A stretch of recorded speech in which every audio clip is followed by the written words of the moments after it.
Hey guys, so this is going to be our very first guitar-specific video lesson. If you don't have a guitar, I'm sorry, this lesson is not for you, but make sure you go back and look at the interval lesson I posted on Wednesday in the Google Classroom and make sure that is turned in by tonight. I need to get that done and submitted through Google Classroom. So this one is just guitar-specific, and what we're going to be talking about today is bar chords. That's B-A-R-R-E chords. So what a bar chord is it's a chord where one finger is holding down more than one string, right? So a normal chord, if we're playing like a C chord, every finger has one string.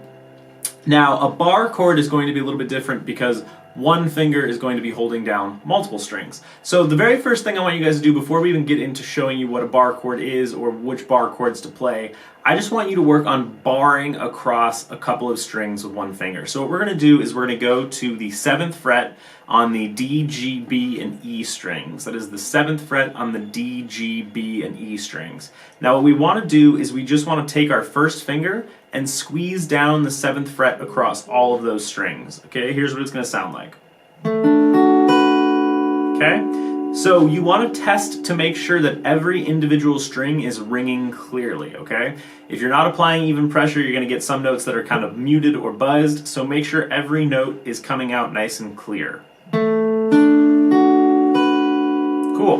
Now, we want to be really careful of where our thumb is. So if you look at the back side of the guitar, my thumb is pretty much directly in the middle of the neck. If you are trying to do a bar chord with your thumb up here, it's going to be really difficult because you're not going to get the right leverage. So make sure your thumb is sitting on the middle of the back of the neck. If it's up at the top, you're not going to be able to play this very easily.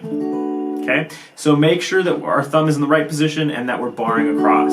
The other thing you want to watch out for along with your thumb being in the middle of the neck is that you want to use almost the outside edge of your finger. So you don't want to use the direct middle part of your finger to hold these down, okay? You want to roll it back a little bit and use this outside edge of your finger. So the outside edge that's facing away from you. So the one that's away from your body, okay? So one thing to know is that bar chords are very difficult, and if you're not used to playing them or you haven't played things like them, then it's going to take you some time to be able to learn how to get all of those notes cleanly, okay? So spend as long as you need to get this sounding nice and good, okay? Because without that ability, it's going to be really hard to move on. Don't be discouraged if it takes you a couple of days, if it takes you a week even, that's okay. Alright, so if you have that 7th fret sounding nice and clean and you're ready to move on, the next thing that we're going to do is we are going to work on the 4 main bar chord shapes. Okay, there's 4 main ones that I want you guys to know. So here's the first shape that I want you to know. It is a major bar chord with a low E string root. Okay, major bar chord, low E string root. So this is going to be our first shape. Okay. I'm on the 5th fret and my first finger is holding down all of the strings, okay? My first finger is holding down all of the strings on the 5th fret. I'm not sure if you guys can kind of see that, okay? My middle finger is going on the 4th fret or 6th fret, excuse me, of the G string. My 3rd finger is going on the 7th fret of the A string, and my pinky is going on the 7th fret of the D string. Okay, and there's also a chord diagram that you guys can see in the corner here. Perfect. Okay, now our next shape is going to be the minor bar chord off of the low E string root. So we're going to keep the same shape as we had for the major one. The only difference is we're going to move our pinky, or excuse me, we're going to move our middle finger off of the guitar. Okay, so we went from major to minor, which is our kind of traditional happy to sad. Okay. Okay, so again with this one, our first finger is holding down all of the strings at the 5th fret.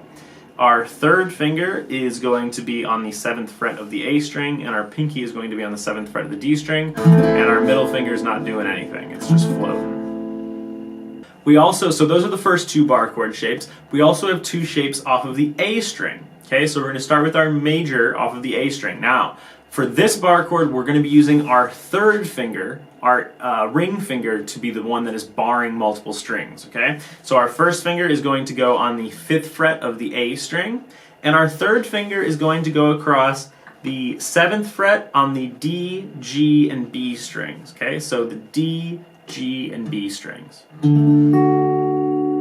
Okay, that's what it should sound like. And again, there's tab and chord diagram up in the corner here, so if you need that. All right, now be very careful with this chord not to get that high E string. We don't want that guy. We just want 4 strings, the A, D, G, and B. And again, with like all our other bar chords, test to make sure every note's coming out nice and clear. Okay? Now, our last bar chord shape is going to be the minor bar chord off of the A string root, and that's going to be first finger on the 5th fret, middle finger on the 6th fret of the B string, 3rd finger on the 7th fret of the D string, pinky on the 7th fret of the D string, yes, and then our first finger is also barring the high E string at the 5th fret. So in this case, our first finger is the one doing the bar, and we have this. Okay, so spend some time practicing all 4 of those shapes. And make sure they're coming out and ringing nice and clear. Once you guys are feeling comfortable with those and have those shapes under your belt, I will give you some chord progressions and some songs to learn using them.